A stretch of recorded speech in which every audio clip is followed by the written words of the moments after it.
I want to talk about a diesel wagon that you're going to get for under $10,000. Do you remember when the Pajeros, the short wheelbase Pajes, used to dominate the Dakar? Every Pajero owner reminds you of that every time they see you. Yeah, Petrol four-wheel drives, mate, are not the devil people think they are. They are absolutely superb. The one problem he's going to have with that vehicle, mate, is the windscreen wiper's going to get stuck on the amount of bras that are get thrown at him as he drives down the street.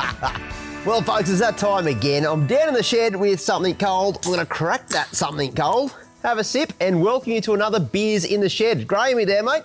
Mate, I'm just going to listen to this for a second. Oh, did you hear that? Oh, it sounded cold. It is cold, mate. Can I just paint a quick picture for you? Yeah, go on. Mate, South Australia, Yeah. southern end of the Flinders Ranges, a little tiny town, one-horse town. Literally, the horse just rode in just a minute ago. He's turned around and gone back out again. You mean Adelaide? No, Adelaide's got two horses now, mate. No. This is a little town called Craddock. Oh, Craddock. wow.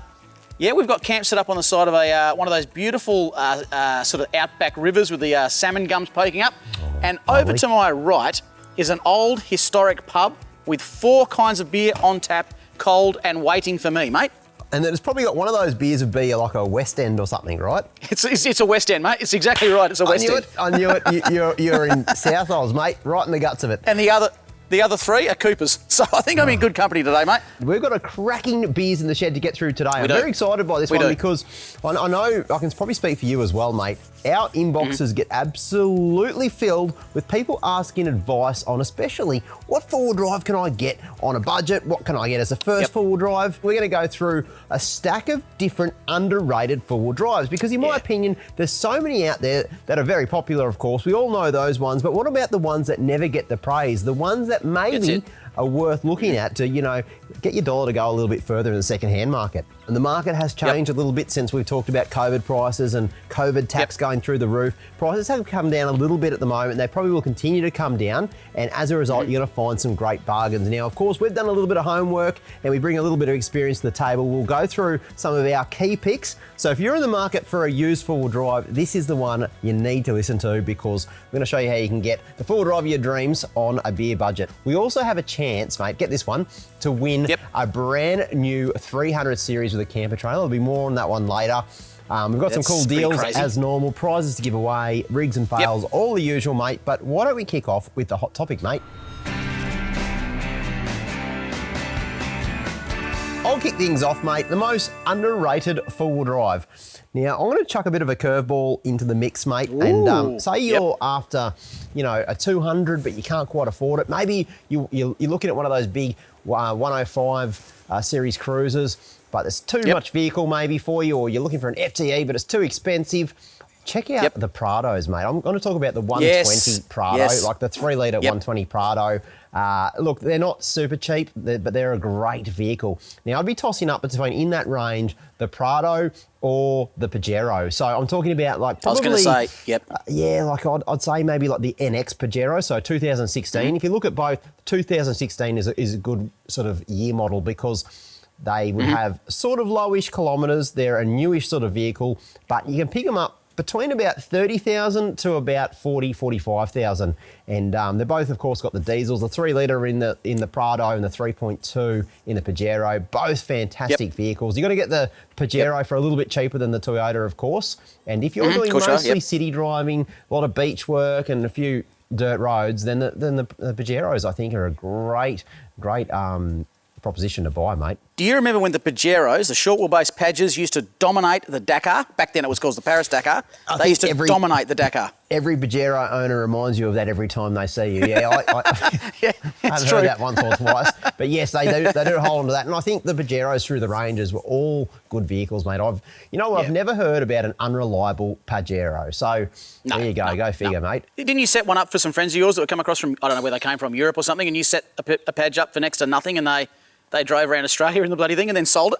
Yeah, exactly right, mate. That's a lot of people don't know this story, that I had some friends come over from overseas and they had a really tight budget of $5,000 to buy and build a vehicle that could take them around Australia for 1 year. So what I did is we spent $2,500 on a Pajero and then the rest of the money put into mods. We had a a second-hand rooftop tent. I let them borrow a fridge. We put a second battery in it. It was very basic, but those guys turnkey for under $5,000 and did a lap of Australia. So, and they never had a drama. I expected. I said, oh, look, anything could happen here, a motor, a gearbox. But, you know, Pajero is actually quite a reliable vehicle. They just drove it. Speaking of reliable, mate, let's get right into the realms of never touch them again. Buy once, buy right. Don't even worry about it.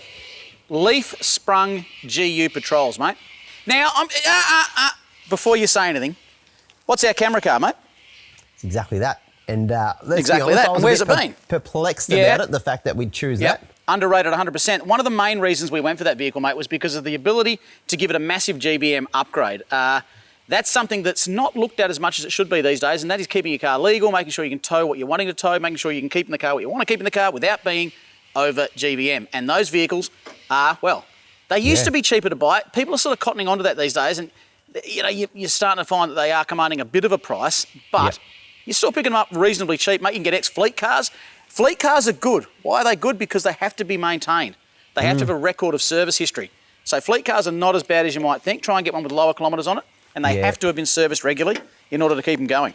And maybe the mine vehicles, maybe not so much, because they can cop a lot of iron ore, a lot of rust underneath the body as well. So I guess it depends where they come from too. Have a look at the ones that haven't been used in the mine but were rather used to ferry people back and forth. You can get those. They can sometimes work quite well for you. And another thing too, mate, is don't be afraid of the old hand grenade, the old ZD30s. That's the newer ones, the later model coming. Yeah, that great engine. Well, this is the later model. I think when you're looking for a Patrol, you straight away, you discount the ZD30 because you hear nothing but bad stories. So you go straight to a TD42. And so is everyone, and therefore the prices are through the roof. So, yeah, 100%. Talk about the ZD30 as an underrated engine, mate. Mate, the whole thing about it is they are so good on fuel. And that's what most people don't realise about these ZD30s. The later ones, of course, are so good on fuel. Another thing I really like about them, and I've run into this problem with my G60, with the ZD30, they're cheaper to keep in rego because some states base their rego on the number of cylinders.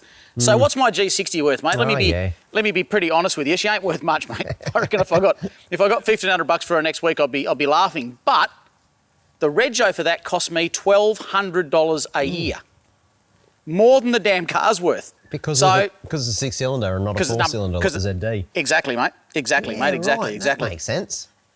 It does. Now, also, those ZDs, they are very responsive to a retune or a flash tune. They love that. That can really give them a kick in the guts and make them go. Of course, older vehicle. They've been on the shelf for a long time, so there's so many bits and pieces for them. You can mod them up really well. And because people are scared of them, mate, you can pick one of those up you can pick them up for just about nothing. You can. People almost, when you go look at a ZD30, they almost apologise. Sorry, it's not the 4.2, mate. I know. And let's face it, it's been recorded on the internet so many times. The little upgrades and mods you can do to keep those things absolutely reliable with pyro gauges, making sure that the booster's not over boosting. Exactly. And you can find out how to keep those things from detonating, mate. And I think you're right. I think that is a very underrated four-wheel drive, to be honest. Now, I said some of the ones you're not probably expecting, but I'm going to start with Land Cruisers because a lot of you guys, do want a Land Cruiser. And not many, though. Not many of them. Not many of them are underrated. Most of them are pretty rated, and as a result, they do command high prices. Now, this is true. I'm going to go for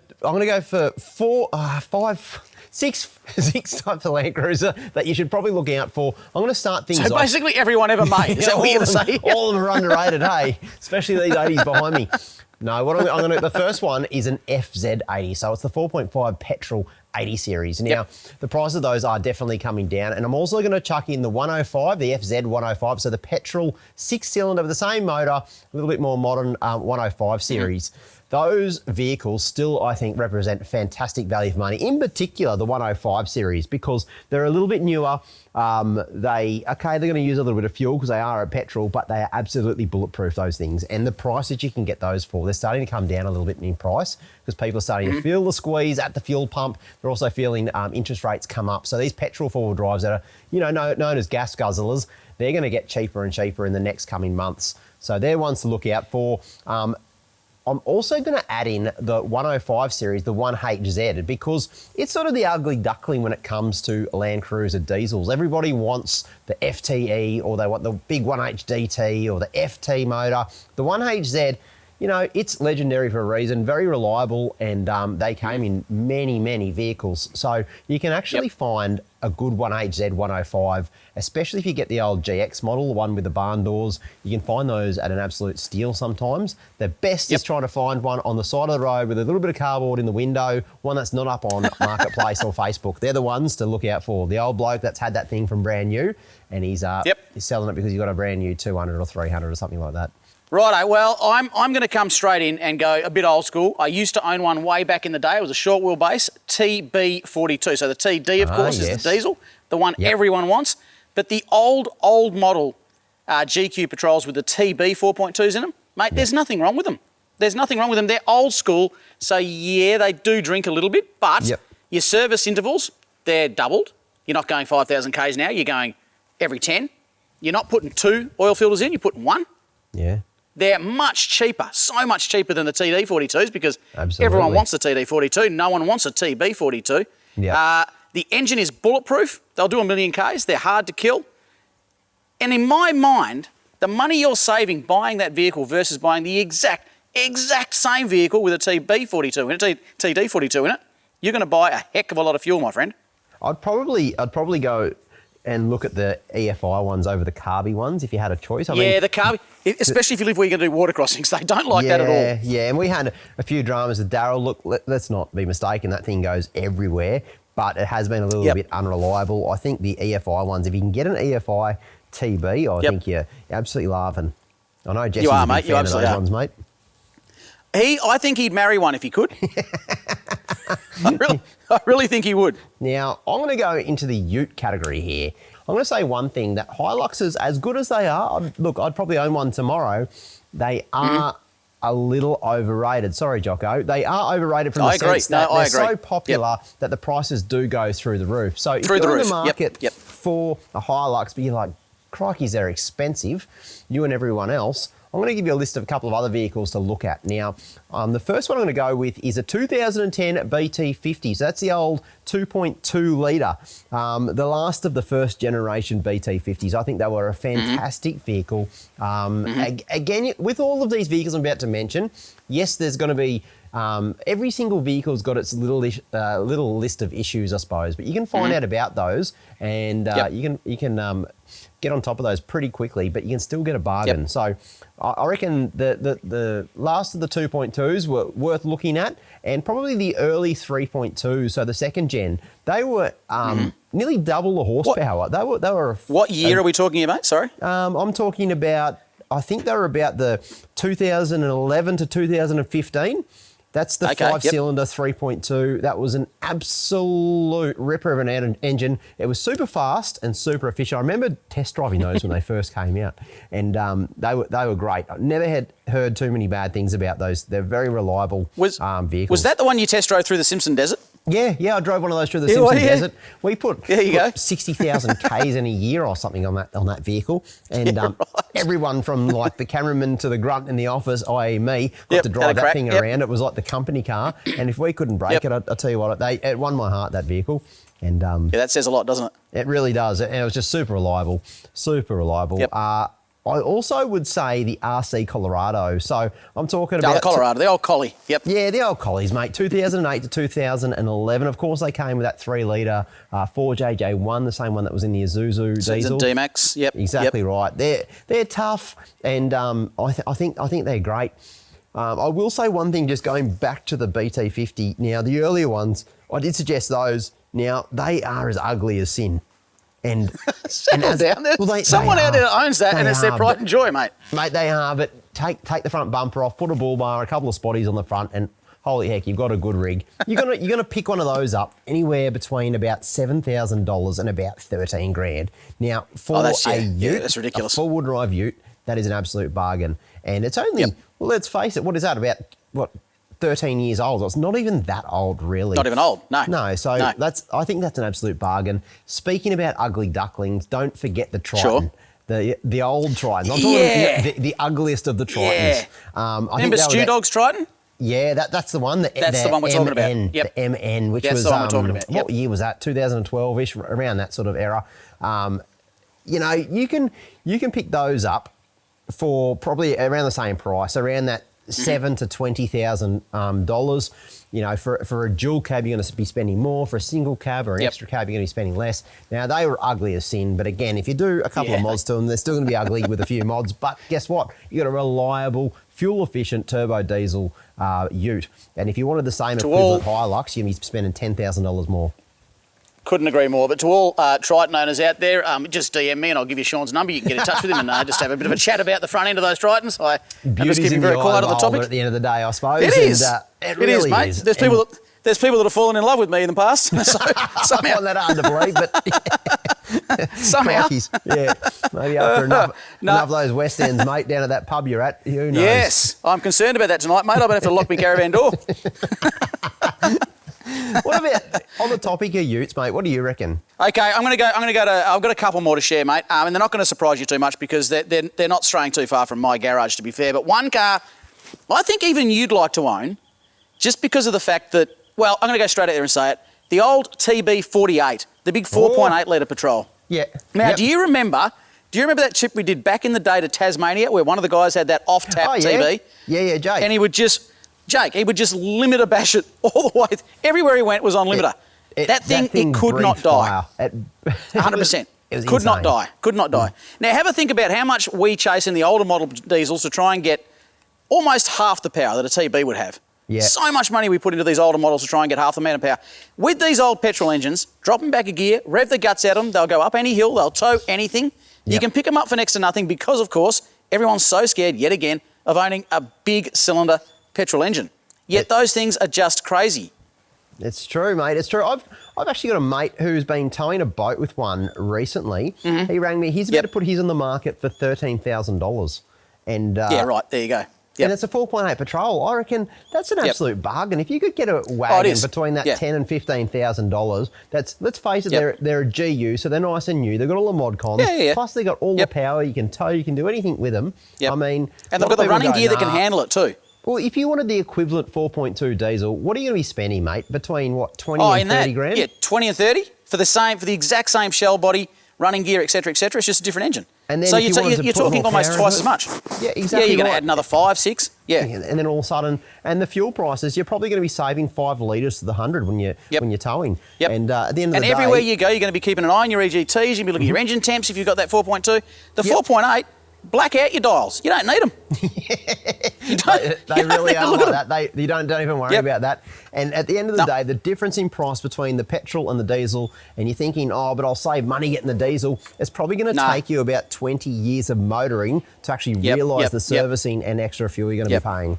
Yeah. Petrol 4-wheel drives, mate, are not the devil people think they are. They are absolutely superb. It bugs me to agree with you, but I will agree with you. I think they are super underrated, and from a reliability point of view, it's hard to go past them, mate. It really is. And they really are. You look at the servicing costs. We talk about servicing. You mentioned before every 10,000 for a petrol instead of every 5,000.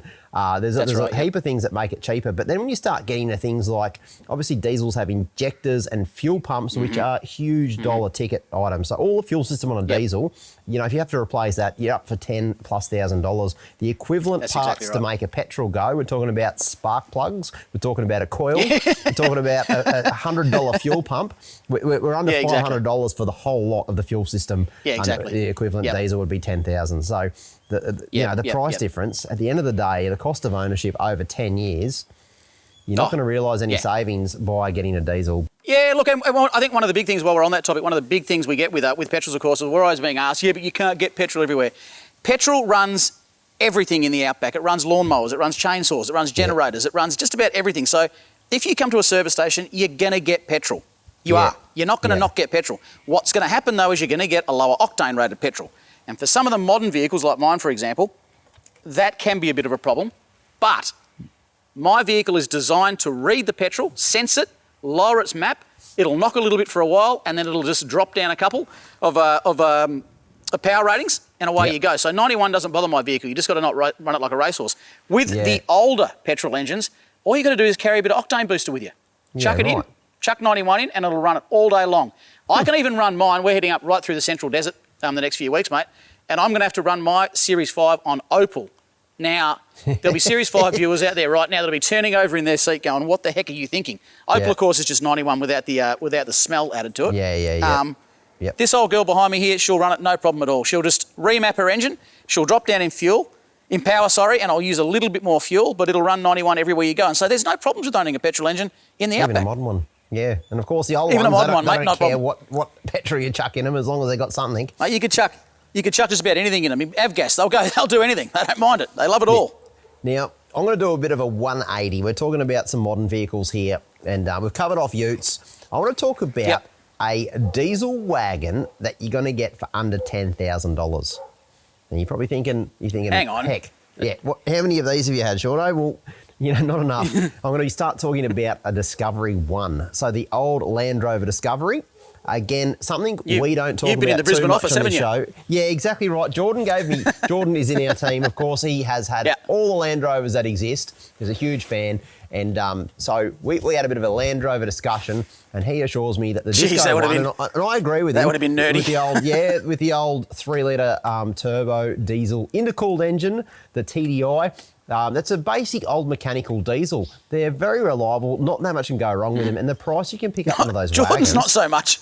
Well, Jordan's, he does use it a lot. And, of course, if you keep the maintenance up, which I'm not sure if Jordan does, you can have some trouble-free motoring. And I said you can. Look, I'm not gonna lock in on that. But not saying you will, just saying you can. They're coil sprung. It's a solid axle vehicle. Ladder chassis, they're a tough vehicle. You put some 33s on those things and they will drive some insane stuff. Reliability issues, yes, you're going to get that. But if you get it well maintained, you're going to have some trouble. The other good thing about them, mate, is if you're not a mechanic, you own one of these for 5 years, you'll come out with an apprenticeship. You're good to go. You can work in any mechanical work fitter, anywhere. Any outfit in Australia, you'll get a job. And that probably puts a lot of people off the old discos. But because I'm talking about the Series 1, they actually are not that hard to work on compared to some like the Disco 3s and etc. when they start getting a bit more technology amongst them. These ones are just like a simple old Land Cruiser, really. So they're easy to work on, and you're going to get them under $10,000. And heck, I've seen them way under $10,000. You can almost... Which, when you think about it, it's in this day and age, that's exactly a steal. If that lasts you for 3 years of travelling, I mean, you're doing all right, and you could flog it off. I mean, they're all aluminium panels. I don't know what the scrap price is on aluminium, but you'll get something for it secondhand.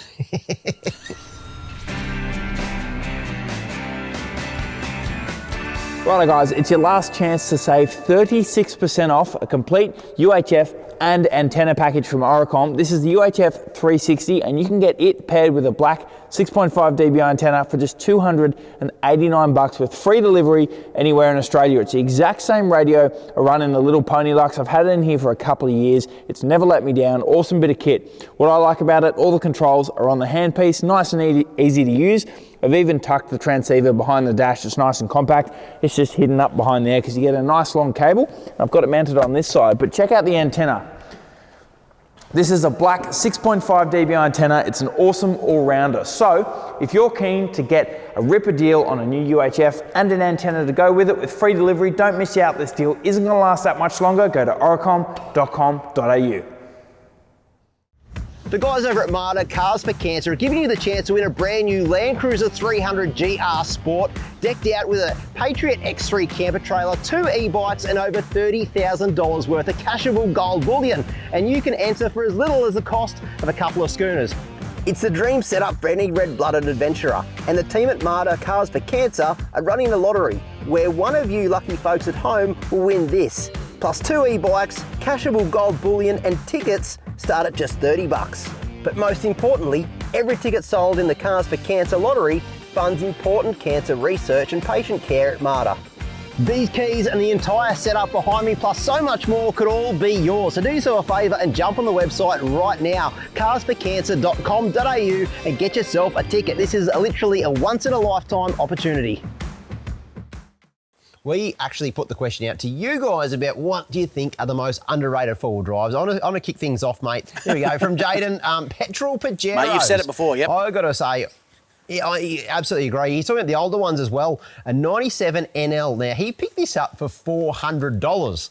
That's a steal. You literally stole I think that one, you did, mate. actually, yeah. You got it on the road registered for $1,500. It's a V6 petrol, of course. It's got nearly half a million clicks on the clock. But guess what? It just does everything. And he's done a heap of tracks, mate, including the old telly up in Cape York and heaps of different camping trips, mate. He said it's brilliant on the road. He averages about 17 litres to the 100. Take that all day, every day. Which is not that bad. And, so, 25-year-old V6 power plant in the big Pajero just does the trick, mate. Even 500,000 Ks. Yeah, and for the price, you brought that one up, mate, in your list as well. I think you've nailed it. He's nailed it, folks. Jump on Marketplace. Totally agree. Have a look for him now. Look, I've got one here from Alex, mate. Now Alex has got a just empty every pocket, which otherwise known as a Jeep. Yep. A Jeep Cherokee XJ. Mate, he's obviously, I reckon he's a bit of a Jeep nut, this fella, because he knows all about him. Yeah. He's got solid axles, coils around, 3-engine option, all of them excellent. Petrol V6, petrol V8, and a 5-cylinder turbo diesel. You can get all of them absolutely dirt cheap. I'm not going to go into too much more here, mate, but what we're getting down to is that you can pick these things up for next to nothing. They've got everything done to them. They're super capable, as you and I both know. And, as I might add, just as a little Easter egg, just a little thing for the folks at home just to wonder about what I'm about to say next. How capable are they? Well, Shauno, you are about to find out very soon how capable they are, because I'm going to outdrive you. I know. in a Jeep. In a Jeep. Look, I love Jeeps, mate. I'm gonna tell you a dirty little secret I've got.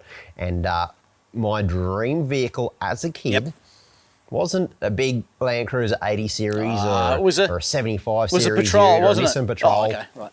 No, it was a TJ Wrangler. Sick. I've always loved Jeeps. Yeah. They were the coolest of the cool vehicles back in the day. Take the top off, cruise down the beach with all your mates. Obviously, heaps of chicks in there as well. But that never eventuated. I got a Suzuki Sierra and didn't have the same amount of chicks or dudes in the It's a little smaller. It's like the poor man's TJ. Remember? Anyway, that's all I can afford. But I've got to agree, the XJs are a very underrated vehicle, and at the price you pick those things up, look, they're similar to an 80 series there today. Coil sprung live axle rig, super capable, and at the price you can get them for, you get about 25 of these XJs for the price of an 80 That's series. actually quite true. And here's another one from Ashley. The 90 series Prado. Now, I talked about the 120, but the 90, of course, is the earlier model. A little bit cheaper again. That is a very underrated vehicle. And look, Ashley's gone to places where it probably shouldn't go, as you can see from the photo there. Wherever you dare to point it, the old 90 will travel, apparently. So, got it bogged. Had a stack of fun in it. That's what it's all about, mate. Cheap, good, honest fun. It really is. It just does it all. And even though it's got 400,000 Ks on it, it still works. Exactly. It's a reliable motor. Exactly, mate. We've got one here from Latrell. Was that how you pronounce the name? Latrell? That's a good, strong name if it is. Latrell. The mighty TF Rodeo. Go the Rabbitohs. I don't know what you're talking about. I have no idea what that means. Look up indestructible in the dictionary. There's a picture of one of these bad boys. Now, I might just say, Latrell, I'm not sure what you've bolted to the front of that rodeo, but... He's run into a gate and it arc welded onto the front, unfortunately. Yep, that's physics. That's science right there. You hit them hard enough, they'll stick. You must live somewhere where there's a lot of things you hit on the side of the road. But I agree. Classic old four-wheel drive. Trell, I actually, this will surprise you as well. I haven't told this one to just about anyone publicly, but I have owned an old Rodeo as well. You have? It was one of the two-wheel drive versions. I know everything about you. Yeah, I had, it was actually my wife's car, and we had this old Rodeo we picked up for $1,500, and we sold it for $1,500 about 4 years later. It was a cool old car, mate. The only thing I did on that vehicle, didn't even change the oil. I just replaced the starter motor once because it wouldn't start, and trouble-free motoring, mate. That thing was actually really good. Underrated. Here's one for you, mate. You'll agree with this one. I won't even need to sell this to you. Beanie says the 1FZFE 105 Series Land Cruiser. Go forever. Forged bottom end, only 1 second slow. Oh, hang on.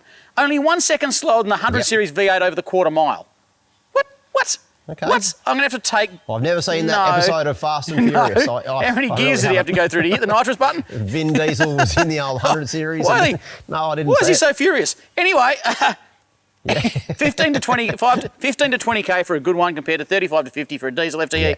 IFS, I agree. And the 105s, I actually like the shape of the 105s too, which I go off quite a bit. I like the look of them. As one of the only Land Cruisers I don't own, mate, I do have a soft spot for one. I could see one of those in my future. Here's one from Lyle. Now, check this one out. Oh, this is Lyle, I'm going to agree with you here. This is going to surprise you. A 2008 Kia Sorento. I'm not. I don't know. I just don't know about this one. Okay. I don't know about this one. I'm going to talk another dirty secret, Yeah, go Graham. on. Do you remember probably it'd be about 15 years ago, I took one of these brand new from the Kia showroom across the Simpson Desert. Was this the one where you raced it on the way back, or was that the BT? Yeah, you don't go into all the Sorry, stories, you don't need to sorry. go into the details. Sorry, yep. But yeah, I drove that thing right across the Simpson Desert, yes! down the like Frenchman's, I do, down yes, the K1 yes. line. We had two of Yep. them, in fact. We had the petrol and the Yep. diesel. And I'm going to say they are a fantastic underrated four-wheel drive, Okay, the big Kias. okay. And that's going to surprise the heck out What of you. about clearance? But, no problems? That's where we struggled a bit on the sand Yeah. dunes when we come over the lips of the sand Yep. dunes. The clearance wasn't fantastic. Yep. But we carried ourselves an exhaust jack with us, and that got us out of heaps of strife. But I'm not laughing. It was old school, mate. We're going back a while. But Kia Sorento, mate. And Okay, cool. Yeah. yeah, it did it. It did it. And we had to carry a lot of fuel in jerry cans and all the rest of it. Speaking of which. But they've got a redesigned Mitsubishi engine in them. So, I think, especially the big petrol one there, it goes. They got a cult following in the US, And the apparently. only thing, That's what it says here. yeah, it's the only thing I'd say about the old Sorrentos is they probably weren't put together as well as some of the other vehicles. Yep. So if one has been abused for a few years and not just done highway driving, I wouldn't go and purchase something that has been flogged because it's going to have weird noises in the dash and the thing's going to be very second-hand. But if you had one that just been on the road its whole life and you're looking for a cheap entry point into the four-wheel drive world, I'm just going to throw. tell you what, have a look If we're at going to go here, I'm going to leave this. I'm going to leave it here, but I'm going to leave it with one last word. If we're going to throw a Kia Sorento in the mix, then I'm going to throw a Terracan in the mix. Okay. No, I'm not even going to be angry about that one. I'm just going to leave. That's a pretty underrated as heck. As heck. Mm-hmm. Yeah, I'm just going to leave that there as my last comment on this. One more. Oh, one God, more. we're going to be One here all more. day. Yeah, go on. A Jackaroo. Oh, the old Holden. They are phenomenal. Yeah, just holding They together. are phenomenal. The old Jackaroos. Yep. And then that's it. And then no more underrated. No, okay, we're going to leave with those two. I like it, mate. I tell you what, folks at Yeah. home, if you've got any questions or you need advice on what we've just said, because I tell you what, we've thrown some clangers out there, please, in the comments down below, leave your comments about what we've talked about. What do you reckon? Whilst I'm on that, Shauno, if we give away a prize, of which we've got quite a few coming up right now, if we give away a prize on Beers in the Shed, based on comments that you folks at home have made, it's extremely hard for you guys to know that you've won if you don't turn on your notifications. So please, turn on your notifications. How many prizes have gone I know, begging? man, because we say in the comments, hey, Brian from Coolangatta, you've won yourself a prize. Yeah. But Brian doesn't know that because he hasn't got his notifications turned on. So turn on your notifications. So we have to give it to someone else. We do, and that's what we do. So you'll know when new vids are coming out, you'll know when new stuff is dropping, and better than that, you'll know if you've won yourself a new prize. Now, mate, speaking of notifications, giveaways, prizes, and all that kind of good stuff that we like, I have heard on the grapevine, I've heard a lot of things on the grapevine lately, that we've got an entire Torqit, I'm talking front to back or back to front, Torqit exhaust to give away, mate. Yeah, exactly right, mate. I've got a couple of those running on my rigs now, and if you're talking about quality exhaust, they don't come much better, mate. I've got an idea, though. Go on, hit me. Let's give it away for a comment below. We just talked a lot about underrated four-wheel drives. Why don't you guys let us know what you think the most underrated four-wheel drive is and why, right. and we'll pick the best one and give you a Torqit So it's as simple as that. All they've got to do is pick an underrated four-wheel drive that they think, maybe they own it, maybe they don't, Yep. and we'll go in. And give us a good reason why you think that's why it's an underrated four-wheel drive. Don't just say, 2010 RC Colorado. Yep. Why is that? Yep. Why do you think they're underrated? right. What makes them so good? All right. And Folks, you could win yourself a really cool prize. get stuck into it. That's a cool one to give It away, is. mate. Just for commenting, you could win a brand new Torqit exhaust. That's pretty doesn't get cool. much easier, does it? Rightio, mate, let's do a little bit of break and entry, shall we? Do you want to get into someone else's shed right now and see what we can find? I do, mate. You never know. You could see the build of a lifetime, a wicked little rig. You really don't know. Even fails. Fails. Any of the above is sorry, mate. Is fun for me. I'm cracking a new beer today. Yeah, I've just done mine too, mate. I've just done mine. I don't blame you for it either. The humidity in Queensland at the moment makes you thirsty. Well, it's very dry out here, which has the opposite effect. Well, actually, it makes you extremely thirsty. So I'm keeping up with it, mate. Straight into it. I'm going straight into rigs, and we've got Jake here with what looks to be. When I first saw this, saw this 105, it looked so tough. I thought it was a Patrol. It's not that tough. It's a 105. Settle down, mate. But look at it though. He has done. Your squinty little eyes from looking at inappropriate websites too long, mate. That's it's definitely a 105. Yep. It's a huge 105. It is a big one, isn't it? Yeah. Bar work all around it, tough as. Yep. That is a sexy looking rig. It really is. No, that's I like it, and I like the photo too. By the way, Jake, you've done well there. Have a look at this one. Yeah, what's going on there? What? Loggers N80. This is holy heck, man. That is a really nice rig. Like, yeah, it is. It is. That is one you'd take people to their formals and weddings in. What are the chances? Sort of what are the chances both of those snorkels are hooked up to the airbox? I'm just asking. I'm just asking. You know what? I think you got a lot of attention to detail with all the lighting and stuff like that. I'd like to see a shot of it covered in mud. I don't know if it gets out that much because it's just way too nice. It is clean. But either way, it's a beautiful gorgeous build. It's a beautiful build. Now, what about this one here, mate? This is a cool rig. Speaking of gorgeous, mate, have a look at this.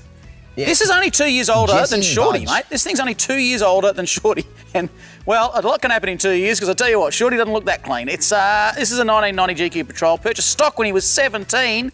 Been building it for 8 years. 17? It's TD42, chopped extra cab, sitting on 37s, twin locked. The one problem he's going to have with that vehicle, mate, is the windscreen wiper's going to get stuck on the amount of bras that are get thrown at him as he drives down the street. That is sick. Anyway, we should move on before I try and buy it. Here's this one here, mate. It's a Disco Defender Range Rover, Yeah, I believe. it's a mix. It's a Frankenstein, mate. That's what it is. It's got the everything. It looks like it's home built, mate. And it's from Cornwall. It's pretty cool. In the UK. Yeah, it's overseas. And here's one, mate, I reckon you could get around. Lawson. This is Lawson's little rig. What do you mean I can get around? Well, you know. Insinuating? It would be perfect for you. It'd be perfect for you. Actually, think it's kind of cool. I reckon. It's a... I like the fact. Look, anyone can have a stock one of those, but to have one with a snorkel, he's got a light bar, he's got rock lights on it. Like, that is a little rig. Of course, he's got big plans. He's got max tracks, spare wheels, watch this space, scrub rails, and a trailer. Yeah, it's a game-changing build. Yeah, look, I'd follow you, Lawson. That's an absolute little rig, mate. It is. At least one of these deserves a prize. I'm going to, and this is going to be a bit controversial, but Lawson, with your little rig, mate, just the enthusiasm you're showing. I was going to say. I want to give you a $100 snatch voucher, mate. So go choose some cool stuff. We're coming into winter. There's a whole new range about to get put up onto the website. I've just realised that vehicle is one of the original Flintstone vehicles. He actually puts his feet through the bottom and pedals. He actually kicks his feet on the ground. That's how he goes. Fuel economy. Fuel economy is amazing. Crazy. Yep, breakfast and he'll get through to lunch. Yep, that's the fuel economy on that bad boy. That's really cool. Goodness. Righto, mate, you and I have done it a few times in the past. Failed occasionally, once or twice. We have done the odd fail before, mate, and in fact, I make a bit of a habit of it these days. And I've actually done this very fail here. This exact fail, I've done it. You actually pulled me up on it. You told me to move my shoes. Ah, yes. In the big high country, I think it was. I have seen you do this fail. Yep, I've done it very well. And then I got up and went to go to the toilet and it sort of melted back on again and got rocks stuck in my shoes. It was horrible. But I'm not sure who this is. I'm not sure who's tagged who here, whether it's Daniel or Liam, but either way, good fail. I like it. What about this one here, Joe Colley? Now, goodness gracious. Holy heck. That looks like a scary fail, so you probably can't realise just how steep it is, but you can just for the trees, how they're all sitting there. Yeah. Big old, There was no backing off for that fella. Big step with a few ruts in it. No, and he's just hit the old loud pedal and fallen over on his side. Luckily, he only broke a mirror and put a dent in the door. That's it. That's all it was. Yep. That's all. What's happened with this next one? How does that happen? Right next to the Mahino wreck at Fraser. Like, there's no one around either. Oh, yeah. Yep. No, it's never busy there. You just... And the worst thing is it's right below the high tide mark, so you have to get that vehicle off before the ocean comes and swallows it. I wonder what happened, though. I reckon I reckon that it's just sheared the wheel nuts there. Yep. And Oh, what a feeling. yeah, and well, you know, mate, they always say you should always drive the wheels off your vehicle. Well, he has, literally. and gone forward by a He's couple of done metres. that. Now, what's going on here? Where do you reckon this is? Somewhere cold. Oh, I'm going to Eastern Europe somewhere. I'm going to go with that. That is how the kids get to school. Right. In Uzbekistan. Well, they've got and bigger kahunas than me, my friend, because I'd be leaving school if that was the look case. at that. The scary thing is there is people in the back of this. Imagine you just, the driver's going through that water crossing and then it just stops I reckon, and then starts floating down the creek. For those folk, I reckon that'd just be a walk in the park, mate. Just another day. River's a bit higher than usual. Straight through we go. No big deal. Yeah, I know. It's pretty wild. Right, And that bus has been in service since World War II, I reckon. before, mate. Actually, before. I reckon she's been around quite some time. Yeah. Now, if we're going to give a prize out to the rigs, mate, we've got to give a prize out to Fails. What are you thinking here? What are you thinking? I've picked one. I'm gonna have to go with. Have you? Well, I'm gonna have to go with. It's not only suffered the injustice of a wheel falling off, but he's done it right in front of the Mahino wreck. Yeah, I couldn't agree more. Let's give it to LC80 Mitch. Yep. The big Flash 80 series who's dropped the wheel off at the Mahino wreck in front of heaps of people. You need a $100 snatch voucher, mate, because at least if you're going to embarrass yourself in front of so many people, Look good. you got to look good. Look good doing it. So we'll give you a voucher for that one, mate. And look, there's probably a lot of people out there wondering, how can I qualify for a massive fail and maybe win a prize? Or maybe you've got a wicked rig you want to show us, or just about anything. I'll tell you what, here's the little tip. So next time you upload a picture to Instagram or TikTok or anything like that, Facebook, use the hashtag #4WDrive247rigs, hashtag #4WDrive247fails. That way we'll go through those, find the best ones and chuck them in our Beers in the Shed episode. That's exactly and you too could be internet famous and maybe win a prize. Well, Shauno, whilst you and I are going to be on the road for the next few weeks anyway, doing our separate adventures, which we're both very excited about, that doesn't mean there's nothing coming up. Let me give you a quick rundown, folks at home. Of course, we've got Jock and Jesse tackling some of the toughest tracks in Queensland, part 2. We've got Off-Grid, part 2 for this year, which are, Shauno, we just did the Eyre Peninsula. Now, I hadn't heard of this place, mate, in so much as that I knew it existed, but I didn't know what was there. And this place has blown me away. When you see it, you are going to want to come down and fish for monster mulloway off the beach, my friend, because I tell you what, the place gets me excited just thinking about that. Now, whilst I was there, you and the boys were in Coffs Harbour tackling some of the toughest tracks you've ever done. So content, whilst we're on the road at the moment, is chock-a-block, mate. Exactly right. You'll literally see one of the hardest tracks I've ever tried to attempt. Koala Trail in Coffs Harbour with Jesse and Jocko. They're both absolutely unhinged. And took Sooty up there, got a little bit of paddle damage, but nothing too severe. Cool. And we've got some epic ones coming forward as well, mate. Cape York in the wet. You're continuing towing a caravan in some pretty remote It's just places. going gangbusters. It's absolutely going gangbusters. So, folks, what a time to be alive. Keep an eye on it. The way I see it is if you've enjoyed the content this far in the year, well, it's just ramping up and up and up. Seen nothing yet. So make sure, exactly right, do us a favour, hit your old notifications on so if you do win a prize, you'll get notified, but also you won't miss a second of the action. If you could do us personally a favour, hit that subscribe button. It'd absolutely mean the world to us. From my shed to hopefully yours, cheers. Cheers, Shauno. Catch you soon. Cheers, everyone. See you later.